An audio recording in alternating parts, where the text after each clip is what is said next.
Okay, and prayer sheet. Okay, Manoma, you want to start? Yeah. Om.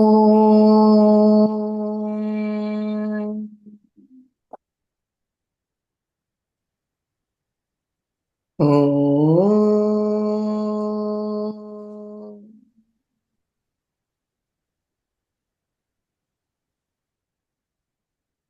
Om.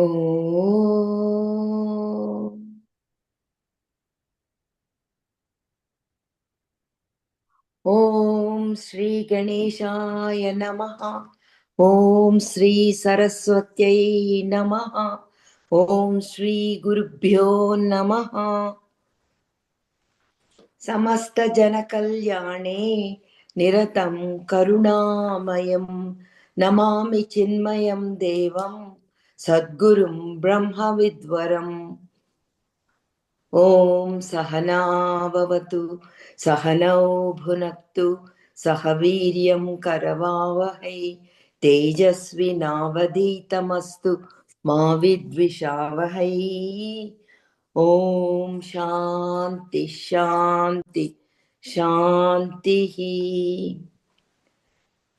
यतः सर्वाणि भूतानि प्रतिभान्ति स्थितानि च यत्रयोपशमं यान्ति तस्मै सत्यात्मने नमः ज्ञाता ज्ञानं तदा ज्ञेयं द्रष्टा दर्शनदृश्यभूः कर्ता हेतु क्रिया यस्मात् तस्मै ज्ञातात्मने नमः स्फुरन्ति सीकर यस्मात् आनन्दास्याम्ब स्याम्बरे वनौ सर्वेषां जीवनं तस्मै ब्रह्मानन्दात्मने नमः दिवि भूमौ तदाकाशो बहिरन्तश्च मे विभुः यो विभात्यवभासात्मा तस्मै सर्वात्मने नमः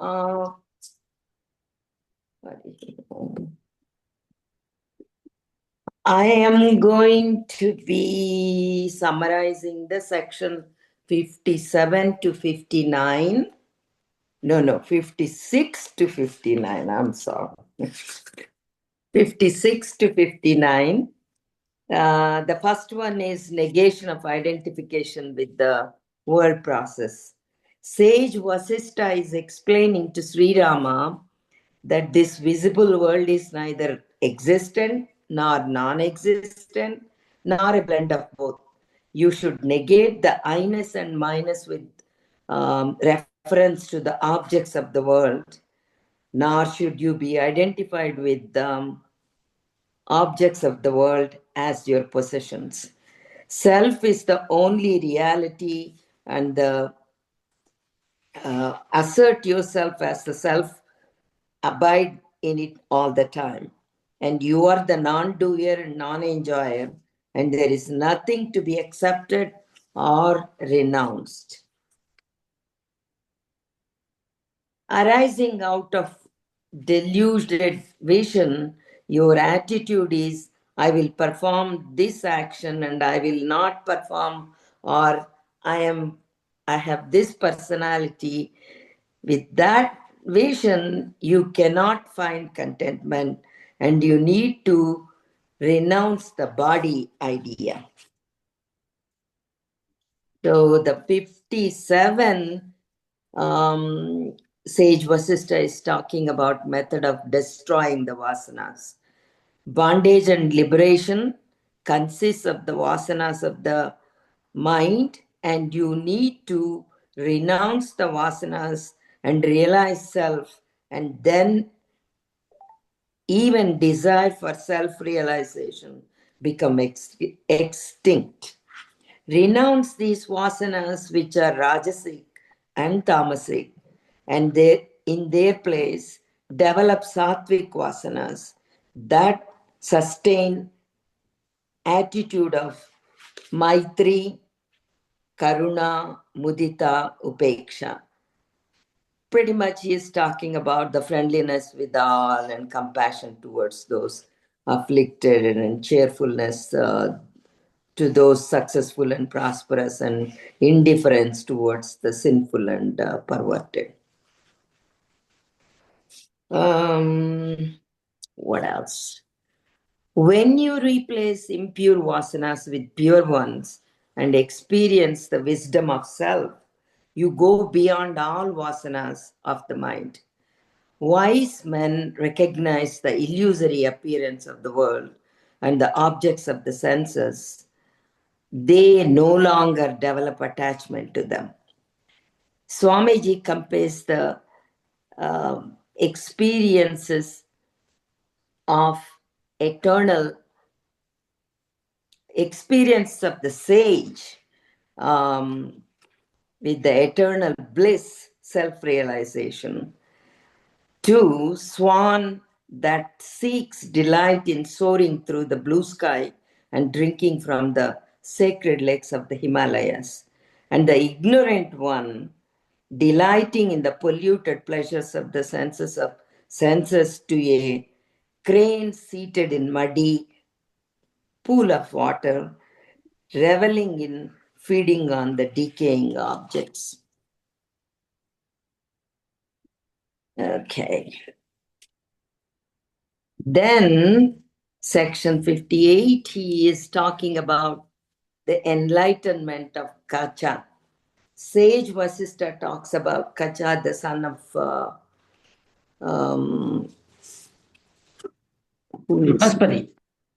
Bruhaspati. Yeah, I'm looking at the pages. Bruhaspati and Kacha, with his repeated practice of Shravana, Manana, Nididhyasana, realize the illusory nature of the world and realize the self. Self alone fills the universe, and he does not need to go anywhere, nothing to do, and nothing there for him to reject or accept. I am the self, all pervading reality, essence of all that exists. Kachas sing the glory of self, meditating in the forests of Mount Meru, meditating on Om, dissolved physical consciousness into the mental consciousness and to cosmic consciousness, and rose beyond all three states to Turiya. So, the last one is the emptiness of sense enjoyments. Sage Vasistha, okay, here. Sage Vasistha telling Sri Rama about the manner in which Brahma created the world.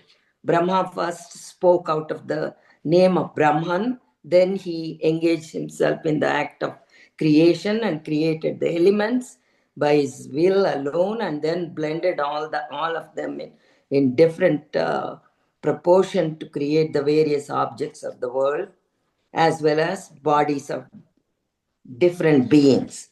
Brahma to be the mind alone, the world is nothing but the mental projection.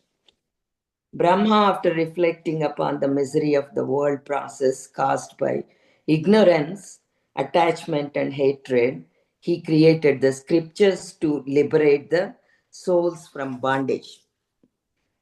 There are three types of beings. One is Vidyanik, with psychic powers and enjoyment in the plane of mind. And Devanik with sattvic gunas attain enlightenment in a short time, listening to the scriptures. The third one is Naranic, human beings with the impure sattva mixed in with rajas and tamas for a long time, again and again have to listen to the scriptural teachings to attain the liberation. World is constituted of nothing but five sense perceptions, real to the ignorant and illusory and unreal to the wise. By association with the voice of wisdom, one develops knowledge and dispassion and is led to self-realization. That's what I have. Good, very nice. Systematic thought process.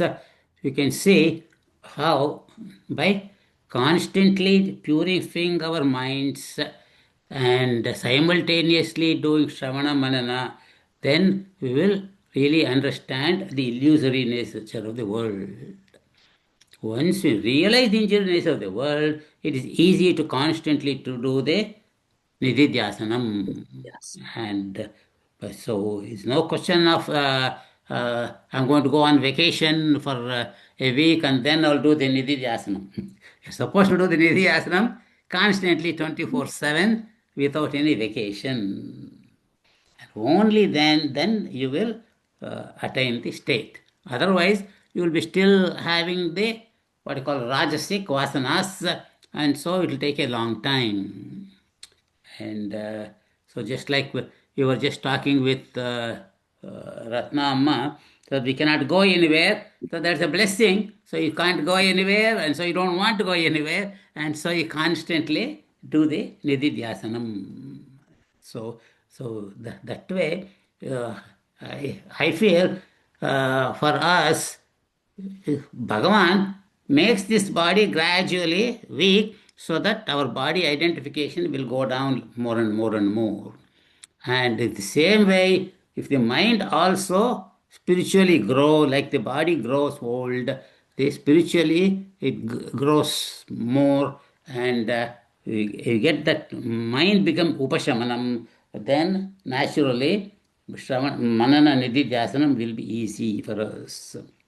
So it's a constant process. Uh, so if we are not the Devanic, we are at least the what do you call Naranic, the with predominance of the Sattva, and so we should continue our sadhana. So we'll start with chapter section 60 and 61, the Rajasic and Sattvic souls. Dr. So, Raghu? Dr. Raghu, yes, Amma. I don't know why I'm being cut off now and then. What did I do wrong? I don't know. You want to go off and come back again? Okay, I can try. I can try it, but I don't want to miss it. I'm being cut off now and then. It might be your connection, Amma. It's not happening here. Oh, okay. So I'll let Manu Amma continue to read. Go ahead, Manu Amma. Okay. Sri Vashishta continued. While tamasic souls continue to wheel through cycle of birth and death, those who are endowed with vairagya, dispassion, continue to evolve spiritually. Eventually, they acquire divine births, wherein they attain enlightenment and become liberated from birth and death.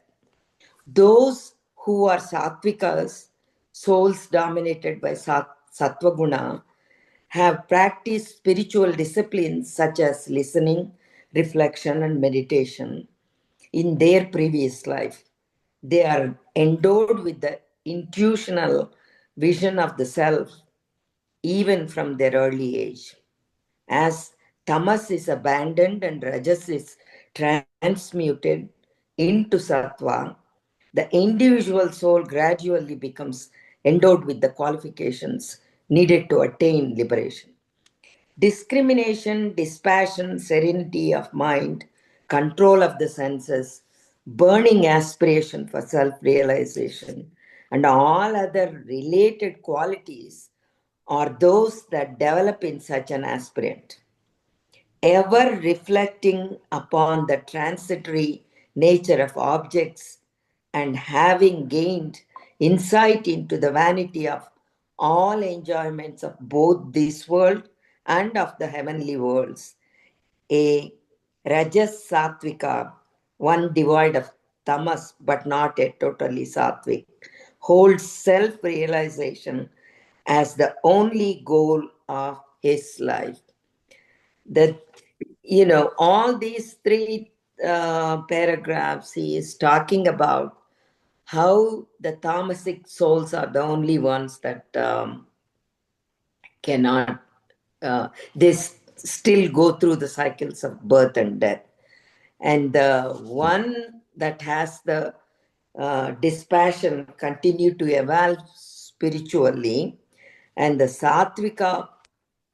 sattvikas usually they practice spiritual disciplines, listening, reflection, and meditation in their previous life. So at least the present life, they have the intuitional vision of self, so they get the liberation early in this life.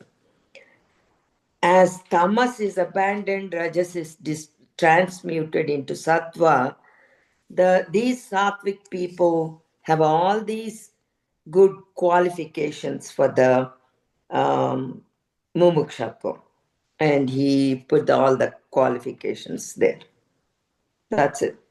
Yeah, thank you. So you can see how beautifully within 3 paragraphs the teaching about the importance of that vairagya.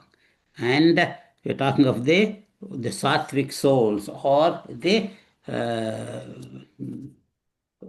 not the Vijnanics, not the Devanics, the Naranics. Life is beautifully given. So when I was reading this, I remembered the Arjuna asked the question about those who do not attain gnanam or liberation in this life, what happens to them? And so I just want to share that few slokas again from the 6th chapter of Bhagavad Gita. He says, Bhagavan says, Partha naiveha namutra vinastasya na vidyate nahi kalyana krut kaschito durgatim tata gacchati. Oh tata, oh son, oh Arjuna, okay? He never go to Durgati, he never falls down.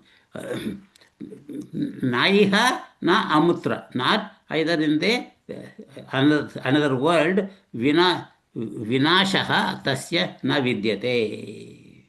Why? Because he is in path of kalyana for his own soul. That is when he died, he had sattvic dominance.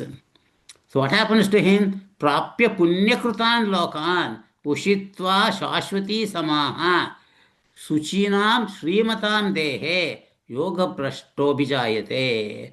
That yoga prashta, the one who has not attained liberation, going to the heavenly worlds and enjoys the bliss of those lokas for a long time, and then he will be born again. Shuchinam Srimatam Digehe, those in the family of parents of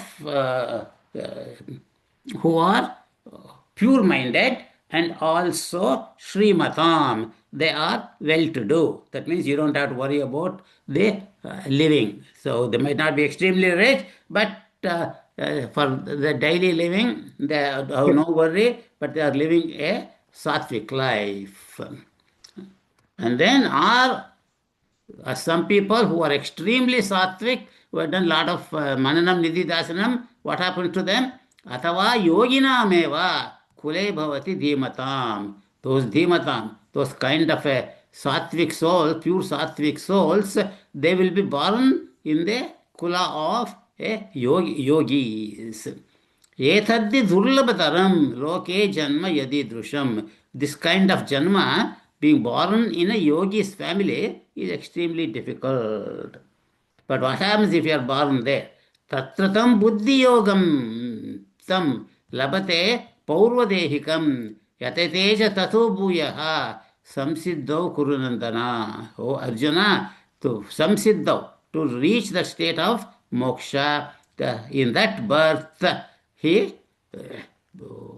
gets that buddhi, knowledge of what he has attained in the previous life, paurvadehikam, and yatateja to bhuya. Again, he continued to strive to reach the goal.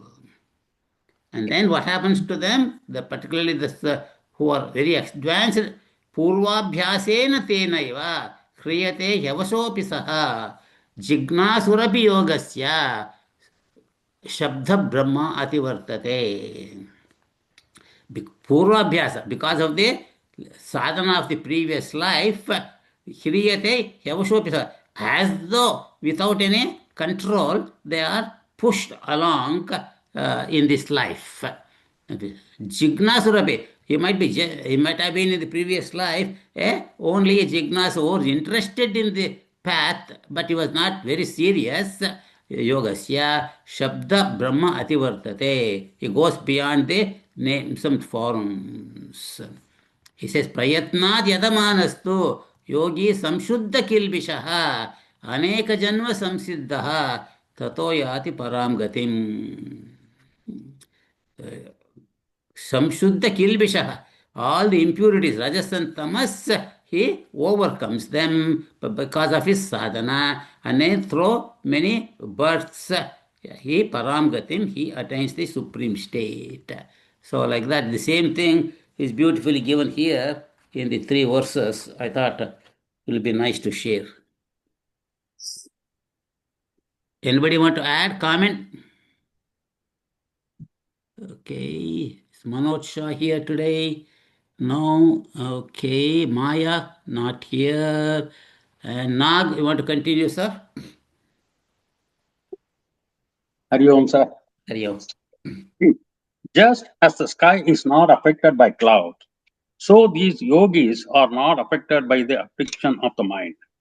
Just as a tree delights in its blossoms and fruit, so too a yogi delights in the unfoldment of divine qualities within himself. Just as the moon does not abandon its cooling rays, even so, he who is qualified for self realization does not give up the qualities of compassion, friendliness, and equal vision. One must reflect upon the fact that all objects of joy are perishable. Just as a peacock is delighted to behold clouds of rain, in the same way he should be delighted to pursue the sages and saints.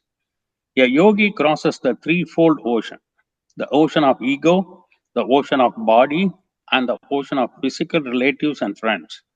It is with the help of the boat of spiritual inquiry that a yogi is able to cross these oceans in order to attain self realization. The self that shines as the sun is also the sustainer of an ant that abides in a hole of the earth. Therefore, develop the spiritual vision that beholds the self as a reality behind all apparent names and forms. Yeah. I think the last two paragraphs says it itself. So we need to give up ego, body attachment, and the physical relatives and friends, and all the relatives, everything we should give up, and we have to have the spiritual inquiry. Yogi is able to cross this ocean. The self that shines as the sun is also the sustainer of the ant. So we need to treat everything equal. Hari Om. Thank you. So we can see how beautifully he talks about that Atman is beyond any influence by the body, mind, and the intellect.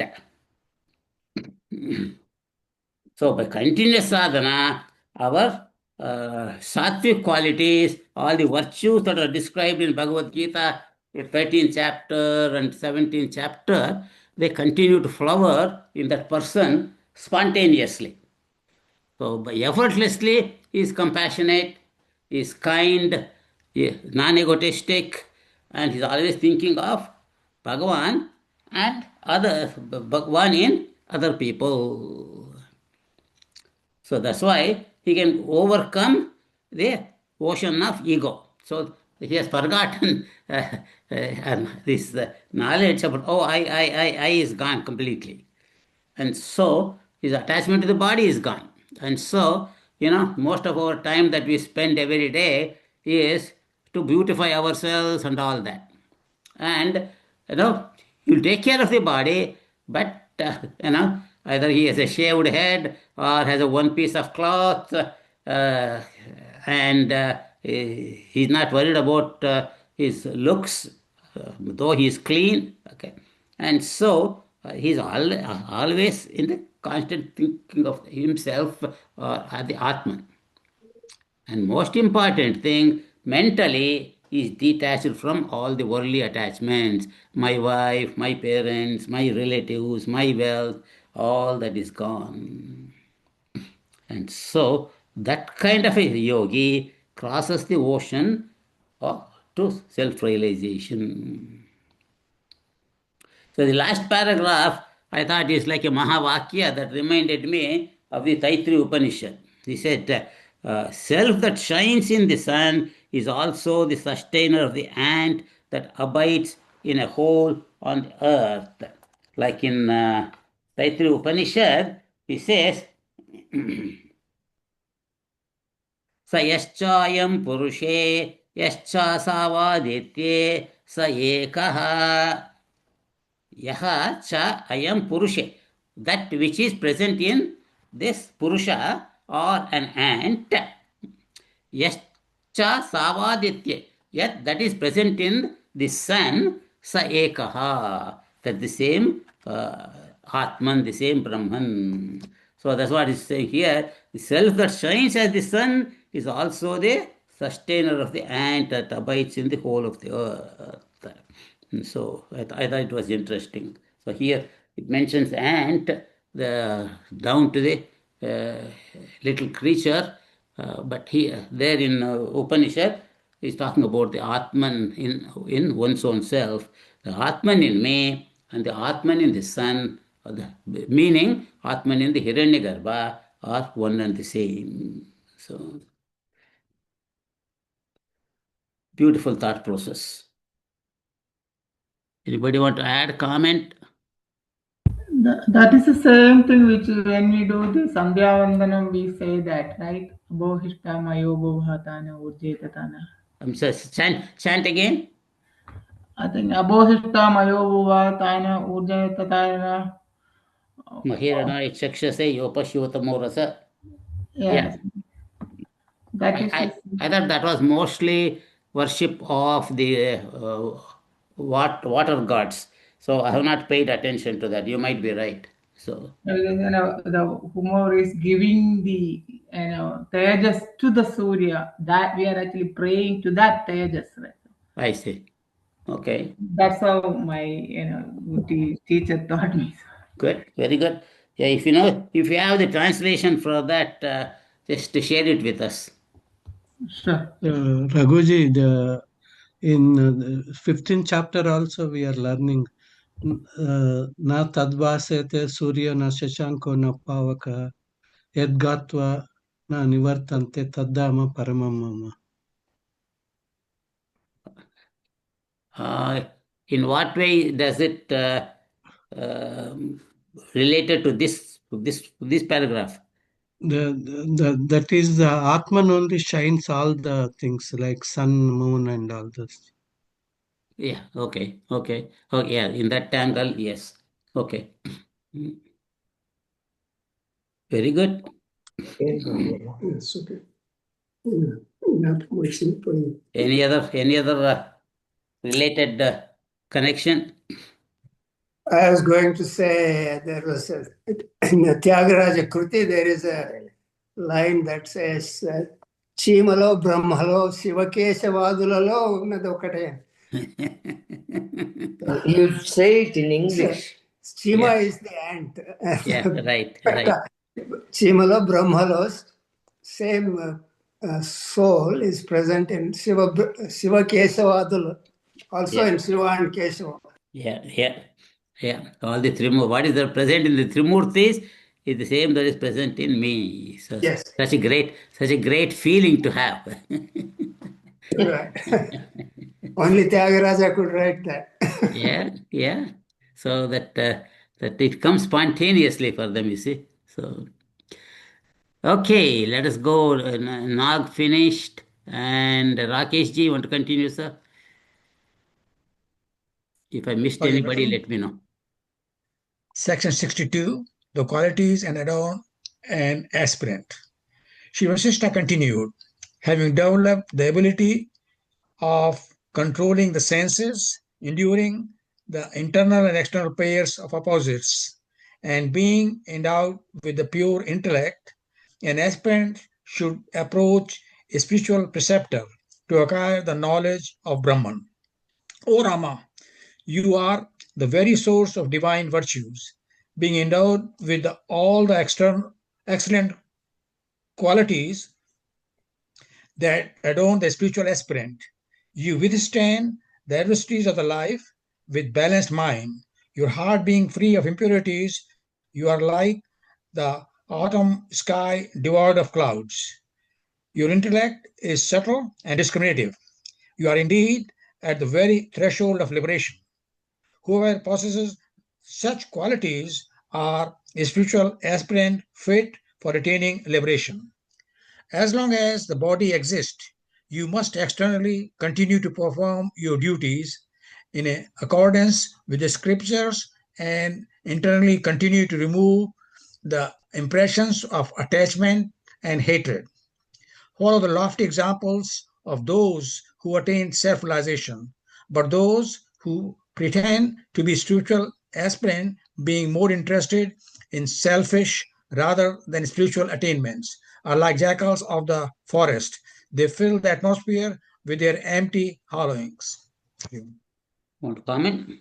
Yeah, could be the same thought talking about how he's telling Vasisht is telling Rama, you're almost there because you got all the qualities you are supposed to be happen with the right person.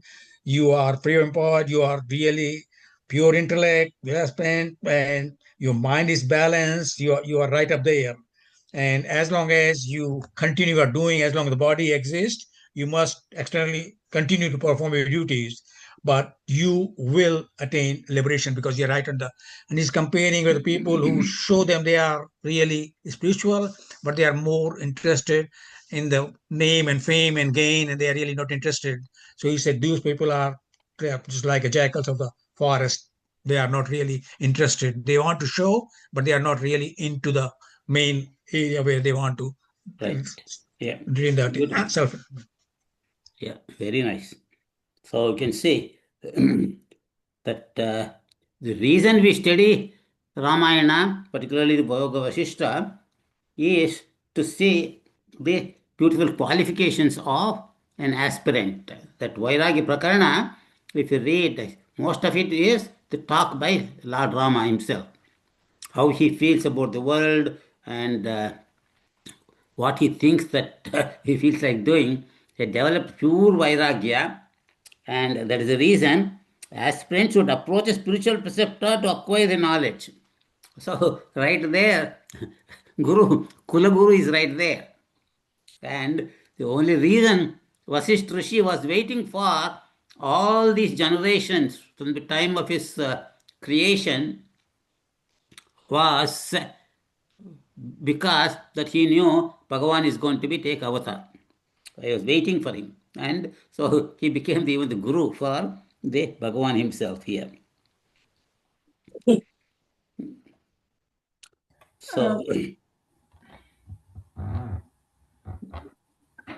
I have a question on that, Taguchi. So earlier we mentioned that you will because of your past karma, you actually all the circumstances are actually will favor you to grow in that, right? So that means it is it's kind of a destiny or fate to be like that, right? So kind of. So then, I mean, whatever we are doing is actually because of our past karmas, right? The circumstances all actually, Bhagavan actually setting it up for us to thrive in, correct? Or prarabdha. Prarabdha, Put it. yeah, prarabdha, yeah, prarabdha. see So, what? Go ahead. so then why this one is saying, no, if a person is actually who pretending the spiritual aspirant, that is his prarabdha, because of his prarabdha, he is doing that, correct? So we we should not go and fall into the traps. Instead of that, you just do your normal, your action as it comes, right? Is that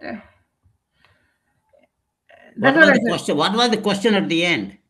The question is, why we have to be really trying hard on it, right? Because Okay.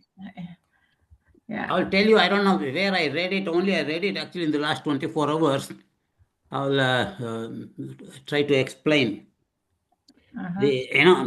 One thing is, the so-called prarabdha is nothing but the result of the previous karmas. It didn't come up spontaneously from nowhere. Okay? And that prarabdha, how you live that prarabdha by present karma leads to the future vasanas. Future, yeah. Okay? And so everything is based on your own karmas, not based on any outside prarabdha. Okay? Number one. Number two, even if you assume, okay, whatever by prarabdha will happen, I don't have to do anything. So I read this example of that is true. You are here because of the prarabdha, but you have to act just like, oh, whatever will happen with prarabdha, that if I get a food, I will eat. If I don't get a food, I won't eat. Okay, and then let us say even the food is in front of me. Okay, then if you say, oh, by prarabdha, if the food goes into my mouth, it's okay. Otherwise, I'm not going to eat. You don't do that. You have to put some self effort to pick up the food and put it in the mouth and digest it. Yeah. Okay. The same way, at an individual level, we have to do what is appropriate at the time based on our knowledge of the sattvic gunas that we have. So if you don't put our effort, that you continue to live like an animal life. Yeah, I got that. My question was, yes, of course, that is true. You have to do your part, but my point was only you do your just part. Whatever the situation and scenarios, it is actually in front of you with with the sattvic sattvic way, and you don't fall into any rajasic or tamasic nature, right? So that is what is actually expected, Right. correct? So as an ignorant person, he doesn't know anything better, and so he will continue to have rajasic and tamasic gunas, and he is going to continue to be born again and again and again. But it's only the sadhaka who has the will and the intellect based on Shravana Manana to practice in the form of Nididhyasana by living a dharmic life and satsang. Yes. Okay, Ratnam, I want to continue. Okay. O Rama, take recourse to self-effort in order to free the intellect of the impurities of the mind. Just as a cow that is sinking in a marsh is saved with effort and diligence, in the same way, this intellect must be saved from the illusions of the mind through effort. When the mind is purified, it develops the ability of reflecting any object in itself and becoming one with it. When you attain this state of purification by your self-effort, there will be nothing in this world nor in the heavens that you cannot acquire or accomplish. Whoever is endowed with brahmacharya, patience, valor, and dispassion, for him nothing is impossible of attainment. Therefore, O Rama, since you are already endowed with these excellent qualities, you should continue to enhance sattva until you are fully established in the self. Then, having attained liberation in life, may you enjoy infinite bliss and be ever untouched by the misery of the world process. Thus concludes Sthiti Prakarana. Prakarana. the chapter dealing with the establishment of intuitive vision in Yoga Vasishta.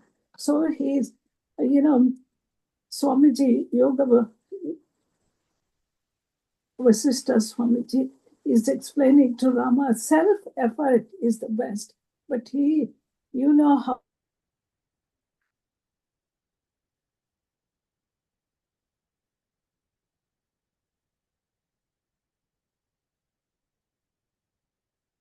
So I think something got blocked. I think she got cut off.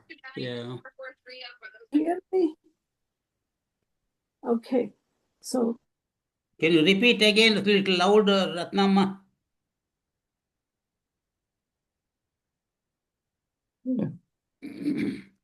So you can say how beautifully with the example of a sinking cow it's given. So the cow is going to sink unless it puts its own self-effort to get out. So same way that we have to put our self-effort. That Can you talk a little bit about the last but one paragraph? Because I'm not understanding when all these things is done, he talks about you can achieve anything in this world, and then he say anything in the heavens. But the goal of this self-realization is not achieving in this world. Why he is bringing those things? Any thoughts? Yeah, you are right. Actually, I didn't find any particular verse in the original book corresponding to this one. The way I understood it, if other people can comment, is that once you have become what we call desireless, and that state of pure Brahman state, anything that you think of, it will come to you. So at the end of the Mundakopanishad, you see that. So the realized person, whatever he thinks can happen. That is the reason. Actually, there is one sloka there, Mundakopanishad. They said, those who want anything to achieve, go and serve the realized man. Because, like if he didn't have any child, and he says, "Oh, I want to have a child," if he says "Tathastu," it will definitely will have a child like that. So, but though he can enjoy the heavenly pleasures and all that, he is enjoying that infinite bliss. And he is not interested in anything. So that's how I understood it. Yeah, their So spirits are in high, the Raghuji, and their vak, manas, buddhi is all full of Vishuddha Sattva. Got It's fully. right. And No, in general, even for a worldly being, they say when everything is happening, aligning to your thoughts, they say your spirits are high. But those are realized masters who are beyond the desireless. They're in the desireless state. So right, yeah. So as you think about it, Raghuji, I think it probably makes sense. I heard somebody telling that Guruji is wanted to give satsang or something like that, and the clouds are so fully packed, and then he ended up telling Varunadev to stop, and then he completed satsang, and people went home. Then said, "Okay, continue, come." correct. Same thing. Padmapada Acharya, of a disciple of Shankaracharya. Shankaracharya, he was on the other side of the river banks, and he told, "Okay, come on over," and he just walked on the water. So looks Right. like probably that's similar things they are talking about here. Yeah, yeah, yeah. So, when you talk about Padmapada, just I want to share a joke. So there are these saints were in an ashram, and they had an ashram on the other side of the little river, and a visitor was visiting them, and then these people wanted to go, and so they just walked over the water and went to the other side for dining hall or whatever. And so the other man thought, oh, they are walking, so I should be able to walk too. And so he started walking and he fell in the water. Then they laughed and said, hey, every place there is a stone. We walked on the stone. Walked. So like that. So he thought they were walking on the water, but they were walking on stone, steps, stones. So crossing. So Well, I thought you were actually going to tell that Sri Ramakrishna story, right? Because there was a yogi who was actually so, so of himself. He was thinking that he was very high, and he visited Sri Ramakrishna Paramahansa. And Paramahamsa did not give him much importance, it seems. And then this yogi actually got upset, and he was telling, I was actually, you don't know about me. I am actually, earned this, and I have got so much power, and I just walked and he just crossed the river just walking over the water. I used my power, yogic power. Then Sri Rama Paramahansa asked him, his disciple, and how much is the rent for the fee for coming through a boat? He said 25 cents. Okay, then he said you should have spent the 25 paisa for that instead of you wasting your yogic power for walking over water. yeah, So yeah, that's what I remember on that story. very So, good. so Raghuji, for this Sthiti Prakarana, the conclusion, as is told by Yogavishta, is that it, even at this his state of realization, he has to aim to achieve that Vishuddha Sattva, be at the high state of sattvic life. Is that what that last paragraph is kind of concluding, Raghuji? I'm looking for the last paragraph. So it says, therefore, O Rama, since you have already endowed with these excellent qualities, you should continue to enhance sattva until you're fully established in the self. Right. Yeah. So the way I understand from all this reading this years is, though externally uh, consciously you do not have any vasanas, there are subconscious vasanas which also have to be exhausted by constant practice of nididhyasanam. So as our nididhyasanam continues, all these subtle vasanas that might be still present in our what we call the like agami karmas, all of them get burnt up. And so then it will be like a burnt up seed, they do not yield any result. So that's what I understand. So that's why you should continue to do the nididhyasanam, and once you reach that state of knowledge, that's like a state of nirvikalpa samadhi kind of a stage, then there's no question of going back. Vishwaji, I think the second paragraph from the bottom, that is actually the key here. Say it Yeah, again. when the mind is purified, it develops the ability to reflecting any object in itself and becoming one with it. Right. When you attain this state of purification by your self-effort, there will be nothing in this world nor in the heavens that you can not occur to accomplish. Right. Wherever But you that, see, you see Brahman. And for that kind of a person, all the siddhis are easily available. But most of them, like the Tejamada Swamiji, Shimda Swamiji, and all that, they do not use it. Uh, but that because, seems to be, Raghuji, like, sorry, Raghuji, that seems to be like you are not trying to attain the Nishkamya karma, right? It's more like a Kamya karma, right, Raghuji? It's like, say it again. it's like the Palastruti, it says, when you attain the state of purification by your self-effort, there will be nothing in this world nor in this heaven that you cannot acquire or accomplish. So that means everything is accessible. You attain that state. Now everything is,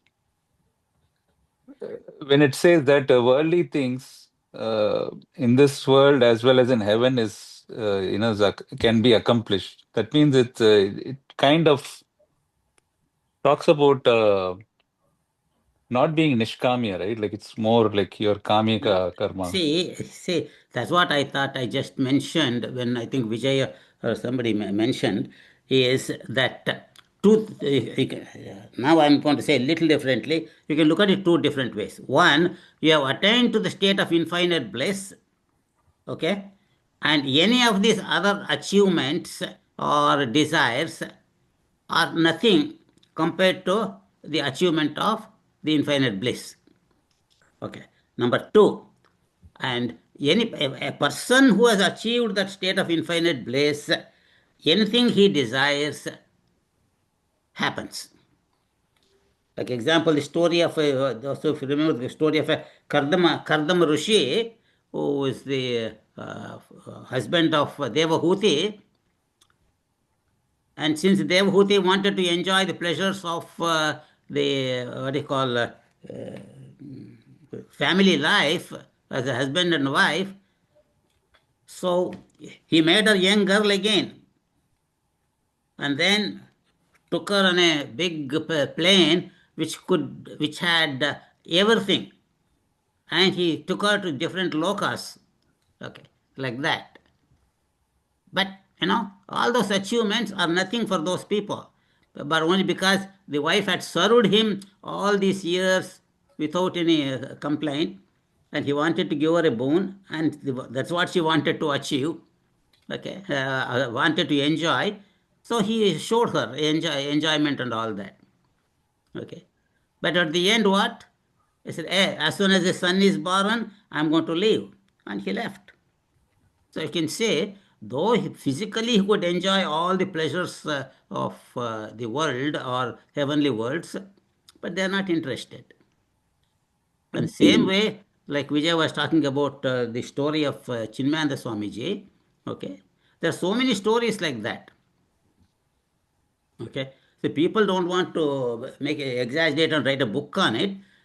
Like example, one lady who had 2 miscarriages, and the third time she was pregnant, and fortunately she had not miscarried, and she came to Swamiji and told her, hey, Swamiji, bless this baby to be a healthy boy. And Swamiji said, Amma, this is a beautiful girl. Okay, how can I say it's a boy? Make it a boy. So, and it was a girl. Okay, how did you know? Okay, so, like that. And so many things. He had told one devotee, he wanted to go with Swamiji to Uttarakashi. He said, no, you come by bus. Okay. And then afterwards, then when he met in Uttarakashi, then he said, did you meet him? Meet whom? So he had gone there, and though the Tapovan Maharaj had left the body, and he gave a vision of the Tapovan Maharaj gave a vision of him to that man. So things like that, they have power, and for very close devotees, they help them with physical health or mental or sadhana and various things. And but they do not make a big deal out of it. So they just say, oh, it's the blessing of Bhagavan. So. Okay, before we proceed, I thought we will, since we reached the end of one prakarana, let us review a little bit and see where we are now. Manuji, you had a question. Sorry I interrupted, or are we speaking together simultaneously? Do you still wanted? Who is that? Manuji. You noticed it, huh? Hey, I was speaking and your voice came in, and I continued, and then I didn't want to have your questions unanswered. Please go ahead. Go ahead, Manoma. No. I was going to bring it up that just because he has all these things that have been written here that he can attain the state of all this does not mean that Vasishta is telling him that you have to go and use all that. You can have these siddhis, but it are all these things he's talking about. You can go anywhere you want and all that. Does not mean that you're stopping there and not going further in your self-realization or whatever he is going towards, and go and do these things. That is the way I am understanding. Yeah, that's another angle. Yeah, that's nice. Thank you. Yeah, like you are doing the sadhanas, you get siddhis, don't get bogged down by the siddhis. Don't continue the sadhana. Right. I was looking at the last sentence there. So Sage Vasishta was telling Rama that may you enjoy infinite bliss and be ever untouched by the misery of the world. Yeah, world process. So that as if it's a blessing from Vasishta to Sri Rama, and that that he will be untouched by the miseries that are coming. But world process. In the world process. Yeah. So, yeah, you can look at it that way rather than thinking only about, oh, he's getting all this. This is worldly things, Yeah. Yeah. Yeah. Good. Very nice. That's why nice to have satsang like this. Yeah, but I have seen people doing all those things, and I think I told you somebody when he was the president of the temple, somebody stayed with us from Sri Shaila. So he came from Sri Sailam. I still have it here in my thing in Bhagwan's place, the Sivalinga that he gave to us. Right. Of course, the other things he did in the temple, but. Yeah, that case always say that you during this transition you will reach in such a level that you will get all the power, whether you can use it or you not. So something like our old teacher said, it is something like a coconut on a wall. It's like a double-edged sword. Yeah, it's a coconut on a wall. You can fall this side or the other side. So you have to be very careful. So people actually who fall from to this side, they will go with their worldly, this thing, and they will fall from the top. Okay, so again, then but the other side, if you fall into the other side of it, that is actually the true. I think Sarvasji was reading, right? They will be untouched by the misery of the world process.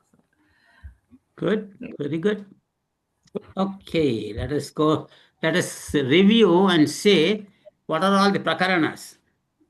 So we got Vairagya Prakarana, where is the dispassion of to the world of objects. And then comes the Mumukshu Prakarana, the aspiration for the knowledge or self-knowledge.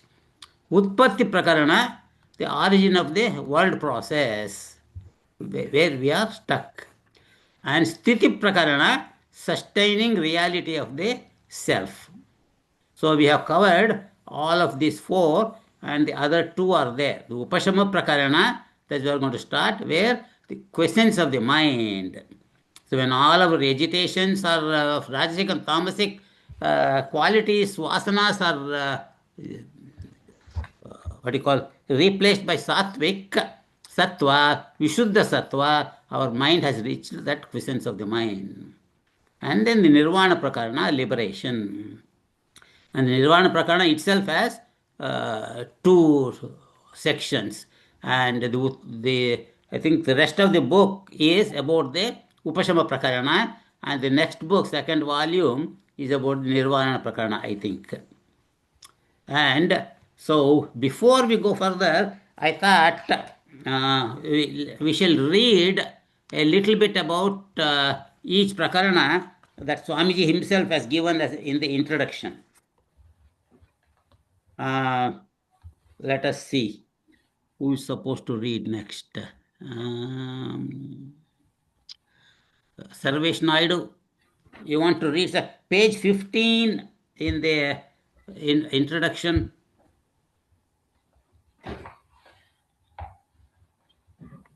Oh, okay. Can you read the Vairagya Prakarana and Mumukshu Prakarana? 15. Oh, Yeah, okay. maybe 15. Hari Om. Hari Om. Yoga Vasishta is divided into the following 6 chapters. Vairagya Prakarana, dispassion.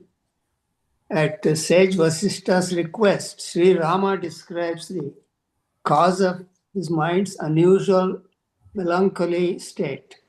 He elaborates upon the transiency, senselessness, and changing nature of all objects in this world. These vivid descriptions of the vanity of all worldly pleasures and of the emptiness of all worldly attainments are meant to promote vairagya or dispassion, which is the first stage on the path of wisdom and leads to self-realization. You want to comment before you go to the second paragraph? Yeah, he's Sri Rama is in a melancholic state and more, and he is trying to describe the vanity of this worldly pleasures and emptiness of their attainments. Yeah. And stage was seeking for wisdom from sage Vasishta towards self-realization. Yeah. So you can see, if you remember the story, that when Lord Rama was completely, what do you call, like a depressed person. If a psychologist, psychiatrist evaluated him, he said, hey, he's completely depressed. And only a spiritual person like what do you call, the Vishwamitra made the right diagnosis.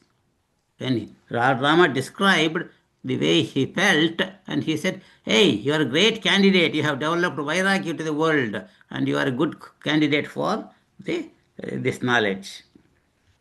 And then comes the Mumukshu Prakarana. So you want to read the next paragraph? Mumukshu Prakarana, aspiration for self-realization. This section details upon the qualifications of an aspirant that are necessary to cultivate an expanding consciousness. One should not rely on the fate or destiny, but rather gain an insight into the fact that the self in an individual is the boundless source of all energy and creativity. By befriending one of the 4 gatekeepers at the Palace of Liberation, serenity, contentment, spiritual inquiry, or good association, an aspirant is able to refine one's personality and develop an intuitive mind. Yeah. Comment? This is in the Mumuksha Prakarana is actually he is describing mumukshatvam, that one should not rely on the destiny, but rather have a boundless energy of creativity and to go towards the liberation, which is the serenity, contentment, spiritual inquiry, or good association, that is satsang. An aspirant is able to refine one's personality towards mumukshatva. Yeah. He is really talking about the 4 the gates of liberation. Right. Yeah, that's beautifully described in that Prakarana, the serenity or the being able to enjoy the bliss within oneself without any company or objects. And with that, you are naturally content with your own self without any desire for worldly objects. And he is interested in what is the real goal of life, spiritual inquiry, Shravana Manana, you are ready. And how? And good association. That leads to good thoughts. And your mind will continue to be absorbed in the sattvic thoughts. So, okay. Sudhirji, you want to read the next 2? Yes. Utpatti Prakarana, origin of the world process. Utpatti Utpatti Prakarana is an exposition of how the world evolved from and is ever rooted in the absolute. The world is actually is an appearance sustained by the projections of the conditioned mind. When the illusory world of Maya is overcome by intuitive wisdom, the aspirant ceases to attribute reality to experiences of the world, of the mind. Want to continue? You want to contemplate or discuss? Yeah, it says, Utpatti Purana is actually giving us, a window to understand that, this world is actually evolved from the absolute, from Brahman. And also, and also it says that it is actually, it's a kind of a projection of our mind. And then but then when you actually overcome with wisdom, okay, if you are actually with knowledge, you will be able to overcome the Maya, that which is actually creating this world. Yeah. And then you realize that reality, it is actually finding that reality and a real nature, instead of what is actually the mind is projecting to you.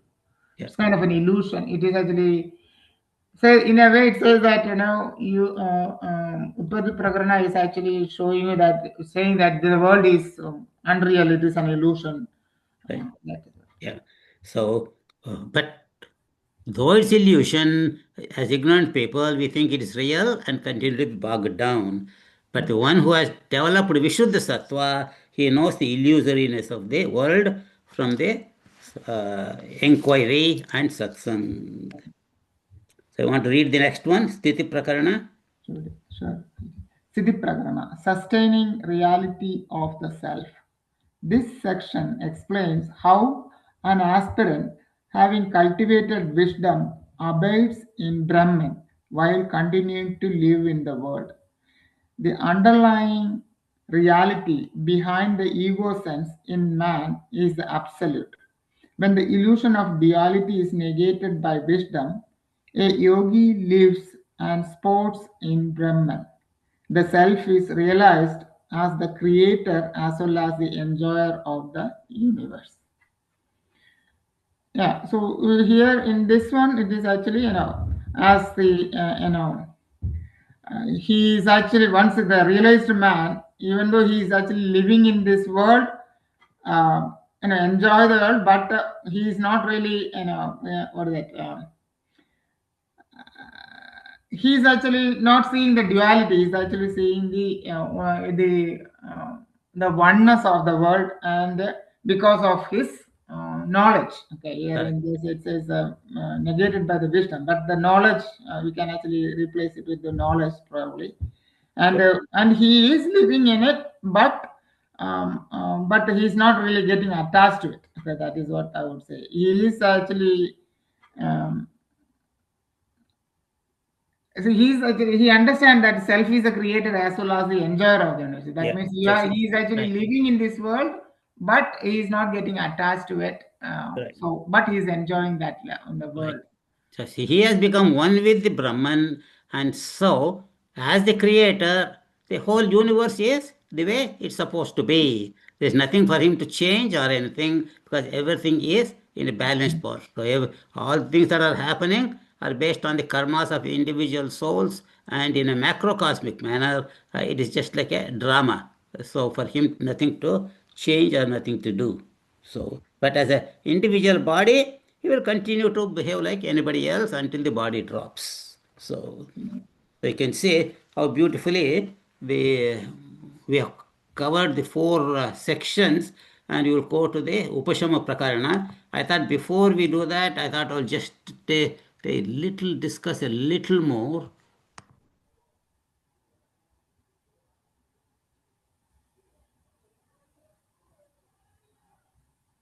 about each of these. So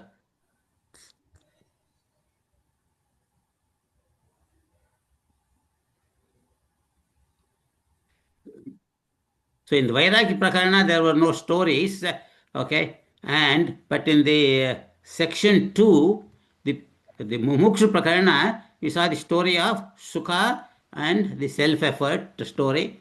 And then in the Utpatti Prakarana, we saw a lot of stories. Karkati asking the Kirata questions, and the story of Leela, the story of Karkati completed, the story of the sons of Indu, story of Ahalya, story of the great forest, story of the non-existent princes, the story of Lavana. And then in the Sthiti Prakarana, we saw the story of Shukra, Dama, Vyala and Kata, story of Bhima, Bhasa and Druda, story of Dasura, and story of Kacha. So now we are going to go into the Upashama Prakarana. And so, like that, the Yoga Vasishta is full of these stories and uh, making it easy for people like us to understand the, uh, the whole creation, the, the different worlds and the time, all those things were beautifully discussed. And so that's the reason if you continue to read again and again and again, they say that this book tells you how this world is illusory, and it continue to almost like a brainwashing us, or you can put it the opposite. We are brainwashed to think that this world is real, and that will be cured by study of this Yoga Vasishta. So, okay, and I think Sudhir ji finished, and Vijay, you want to start the next, the Upashama Prakarana, sir? Sure. Upashama Prakarana, the chapter dealing with the quiescence of the mind. Section 1 and 2, reflections of Sri Rama. The royal court of King Dasharatha was so crowded with gods, sages, saints, kings, royal officers, and spiritual seekers that it appeared like a sky filled with shining stars. All listened to the illuminating teaching of sage Vasishta as he continued to enlighten Rama. Such was mysterious power of the Would you words. talk a little louder? Oh, I'm sorry. Are you able to hear me? Yeah. Okay. Such was the mysterious power of the words of the sage that all were spellbound as they listened, and even those who were rajasic, passionate, and distracted by nature became like adept to sannyasins, recluses, as they sat still like painted pictures. As the atmosphere was filled with profound stillness, even the birds stopped their warbling. The sun began to decline in the west. Soon the conscious blue indicating a time for evening ablution. Sage Vasistha stopped his teaching for the day and permitted the audience to depart. First the sage stood up, then the king and others prepared themselves to retire.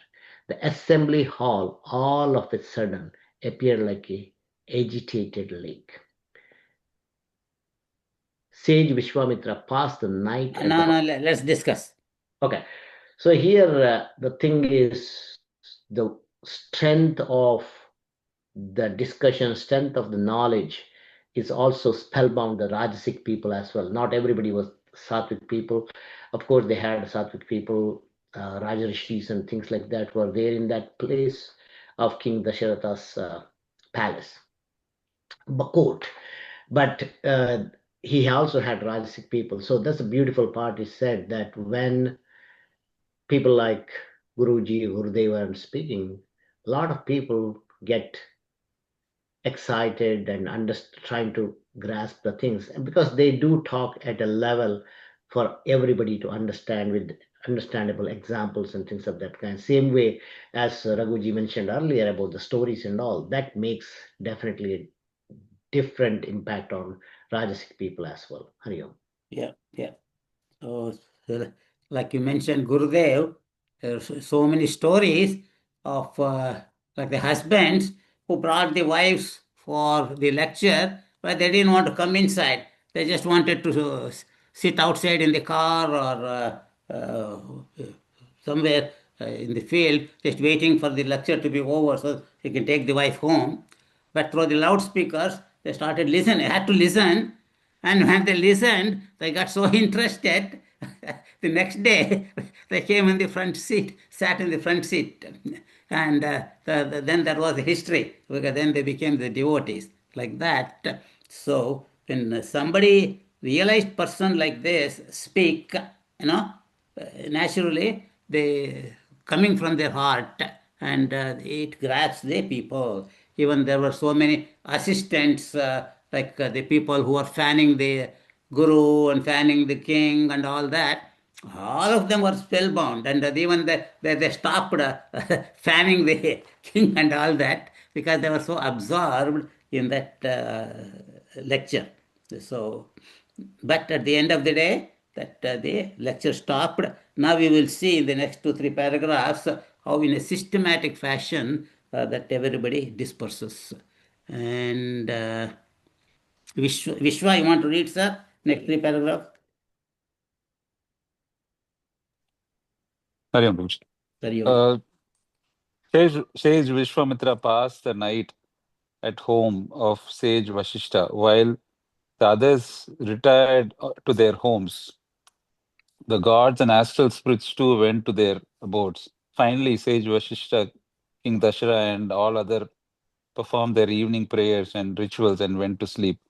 But Sri Rama, instead of passing the night in sleep, continued to reflect upon the teachings of sage Vashishta. Just as a baby elephant continues to think of its mother, so too was Sri Rama mind focused on the words of the sage. Sri Rama reflected thus: what is the nature of this world process? Who are these people? Where do the elements come from, and where do they go? What is the nature of mind? How can the mind be controlled? Whence is this Maya or cosmic illusion, and how can I transcend it? Yeah. Continue, Rohit. You want to no? You want to comment? Yeah, I think it just shows Sri Rama's vairagya and that mokshitva to deep contemplate and trying to find answers. As we move to this section, he's still trying to find the answers for the doubts that are coming to his mind, Raghuji. He's still in the deep study. That's what it. Right.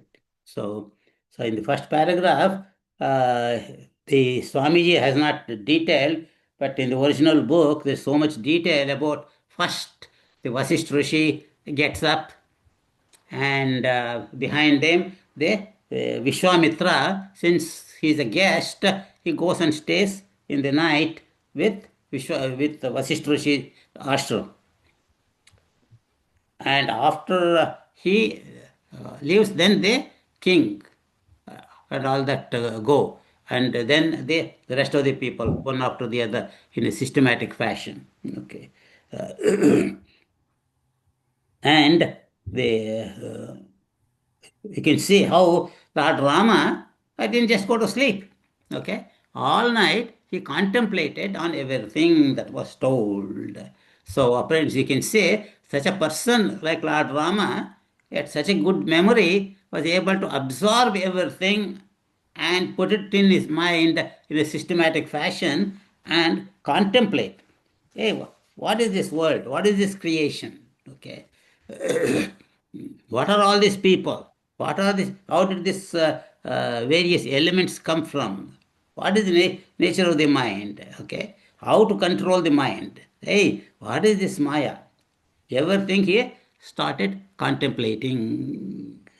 So such a beautiful. Akilam, I want to continue. Maybe one comment on that. See, even if you see that all the others perform their evening prayers and ritual, Vasishtha. See, even though they are realized person, they keep continuing their that effort. Correct. Yeah, you are right. So continue to do the sadhana, continue to do the rituals like anybody else. That's what I always say. Tejamanda Swamiji, anytime you go and visit him, that you get a little prasad, like raisins or nuts, things like that. So what is that? So that he does the puja. Okay.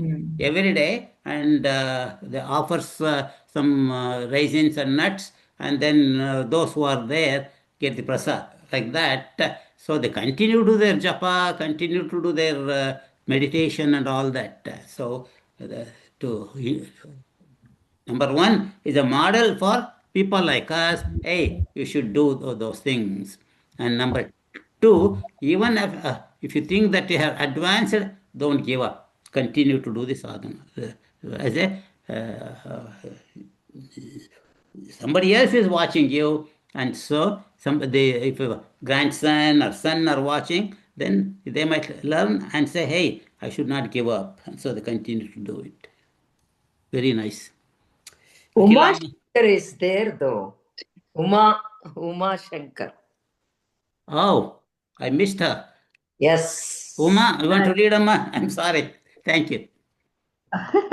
It's okay, Nandi. చదవండి. And ఎక్కడ చెప్పండి, I am lost little bit. Okay. 3 and 3.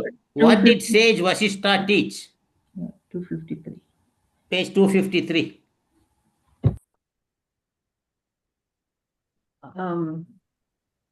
What did sage Vasishtha teach in order to control the mind? Correct. What methods did he enjoin to master the senses? What is the fruit of self-realization? It is the self that appears as the world process.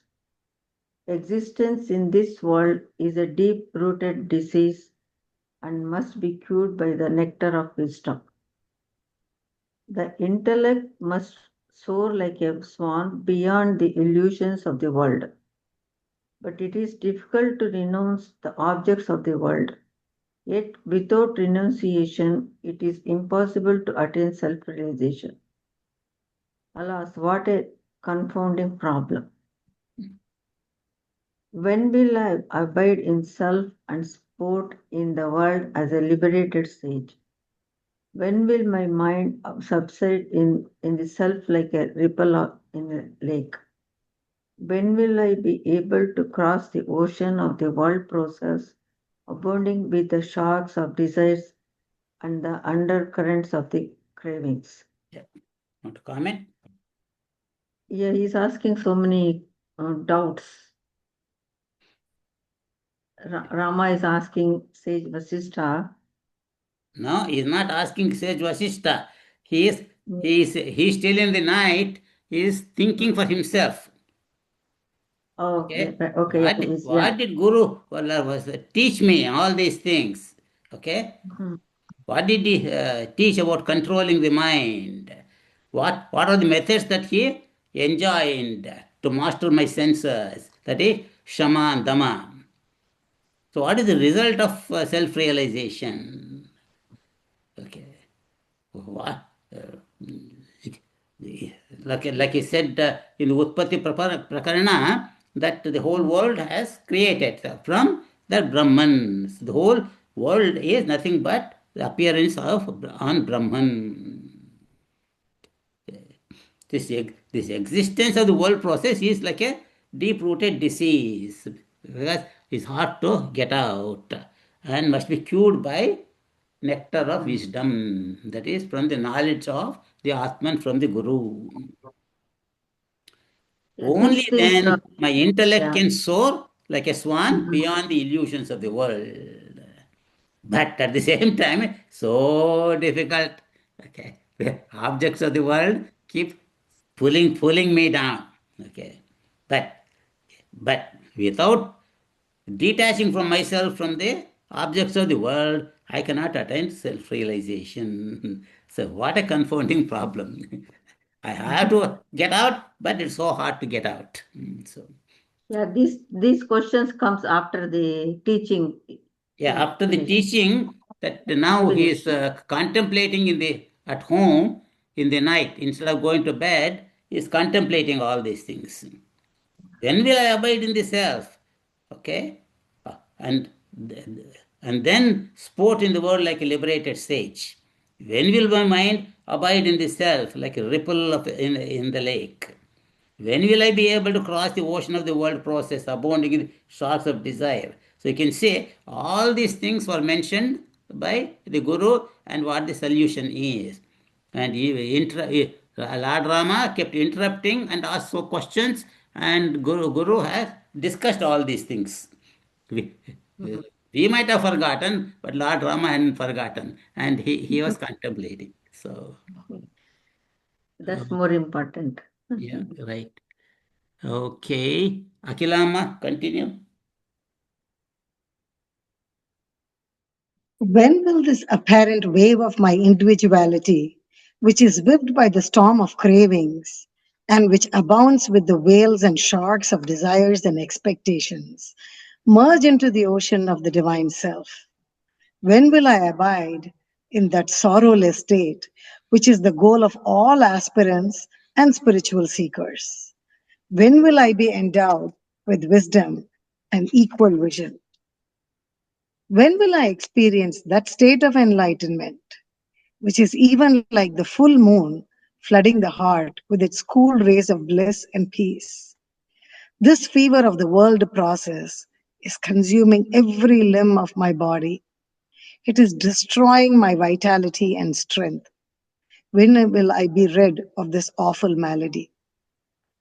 When will my intellect shine like a serene lamp placed in a windless spot? When will my senses turn away from the objects of the world, thus enabling me to cross the ocean of the world process, even like the Garuda bird? When will I become free of the body idea, which is sustained by the impressions of the previous karmas? When will I destroy the stream of karmas and become one with my essential self?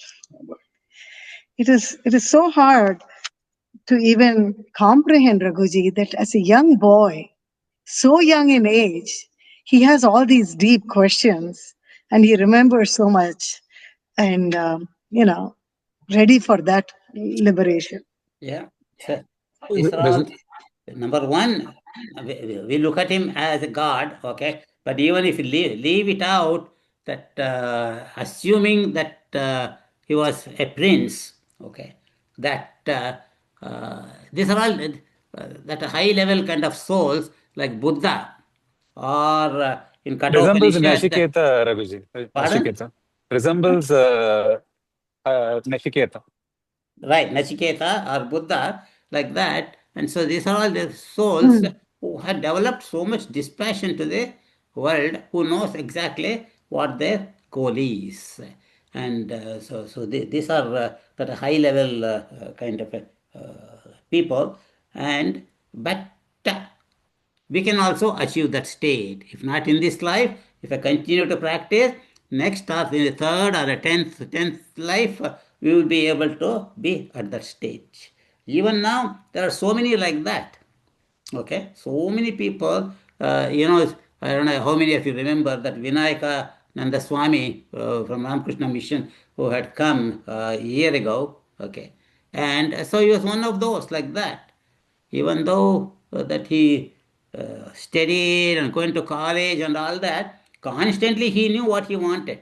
Okay, and he had was completely different from other college going students. And then as soon as he finished the college, and then he had enough dispassion to just go and join the ashram. So just the same way that I was reading the story of Ranganathananda, was the same thing. Okay, and right in high school he developed such a dispassion. He went and joined the ashram. So like that, these are all this kind of souls. So and so these are all the things that for us, though we cannot think of ourselves, read it and think for ourselves.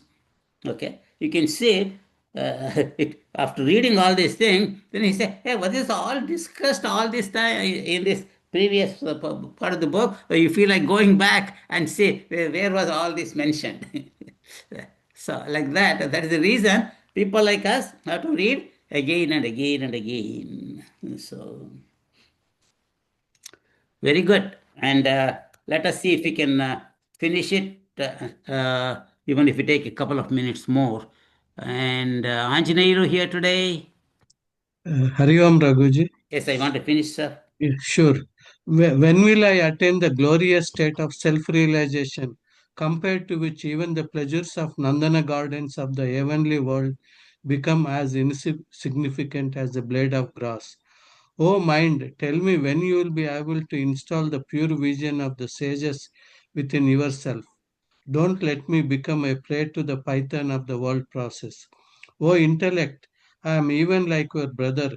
Extend your sisterly affection to me, and by listening to the teachings of sage Vashishta, may you free yourself as well as myself from the world process. O intellect, a teaching that has been thought of as 1,000 times but has not been accepted by you will disperse like the wintry clouds in the sky. But the teachings that have been accepted by you will continue to shine brighter and brighter like the rising sun. Thus, Sri Rama continued to reflect upon the teachings that he heard from sage Vasistha, and then again and again he sought to persuade his mind, intellect, and senses to promote the mystic movement leading to self-realization. So, this reminds our Bhagavad Gita Panchamrutam Uddare Atmanam Uddare Atman. So he is Sri Rama is talking about mind, intellect, and all these things which sometimes we have to take the help of them to achieve what we want. So he's just thinking of them and trying to become a abide in the self. Yeah. And the goal of each one of us is Atyantika Dukkha Nivritti Paramananda Prapti. So he's aiming towards this, how to achieve liberation and also. Right. So you can say, so try to make the mind and the intellect and the senses friend by controlling them. So if they are friends, then they will do what you tell them. But if you make them the enemy, then they will drag you down. And so if you want to get something done by other people, so try to be nice to them and appreciate them, and then they will become friends. Same way that you are looking at itself as I am that self, but I am bogged down by this mind and the intellect and the senses, and so try to make them friends. Hey, listen to me, please. Cooperate with me. Let us together go and enjoy the bliss of the self. Come on. So, like that. So, she's asking sisterly affection to me. I'm listening to the teachings of the sage Vasishta. May you be free yourself and myself from the world process. So you're also benefiting. Hey, intellect, come on. So, like that, you can say how beautifully you distance yourself from the body, mind, the intellect. At the same time, you talk to them. Okay. Hey, body, cooperate with me. Oh, senses, cooperate with me. Oh, intellect, cooperate with me. Let us go together. So, like that. So, very nice way of thinking for ourselves. So, ultimately, they all get dissolved into the self. yeah. Once They they disappear. cooperate, they all become one. Yeah. Very nice. Very nice. ॐ सर्वे भवन्तु सुखिनः सर्वे सन्तु निरामयाः सर्वे भद्राणि पश्यन्तु मा कश्चित् दुःखभाग् भवेत् ॐ पूर्णमदः पूर्णमिदं पूर्णात् पूर्णमुदच्यते पूर्णस्य पूर्णमादाय पूर्णमेवावशिष्यते ॐ शान्ति शान्ति शान्तिः हरिः ॐ श्रीगुरुभ्यो नमः हरिः ॐ. Okay, Nag, would you do the summary, sir? Hari Om, sir. Yeah, I will do it. Okay, thank you all. Hari Om. Hari Om. Hari Om. Hari Om, everyone. Hari Om, Raghuji. Hari Om, Gita. Hari Om.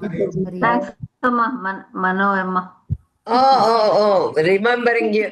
I know that he skipped you. That's why I told you. I want to call Raghuji and talk to him for a minute. Okay. Thanks, Emma. Hari Om. Hari Om. everybody.